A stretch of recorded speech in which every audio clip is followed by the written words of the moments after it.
In this video, I'll show you how to turn off TikTok Now notifications on your phone. This will help save you from receiving daily notifications and allow you to focus on other things.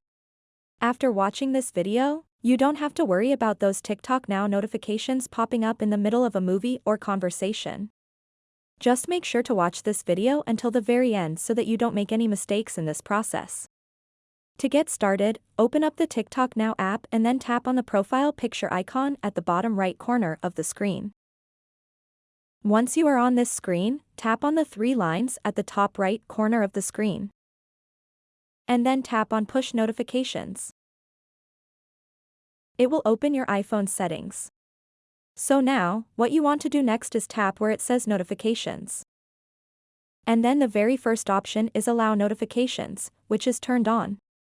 So if you want to disable the notifications for TikTok Now, simply toggle this off.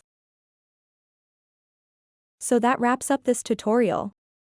If you have any questions about this whole process, please let me know in the comments section below. And if this video helped you out, please give it a big thumbs up and subscribe to this channel for more tutorial videos like this one. Thank you so much for watching and have a good day.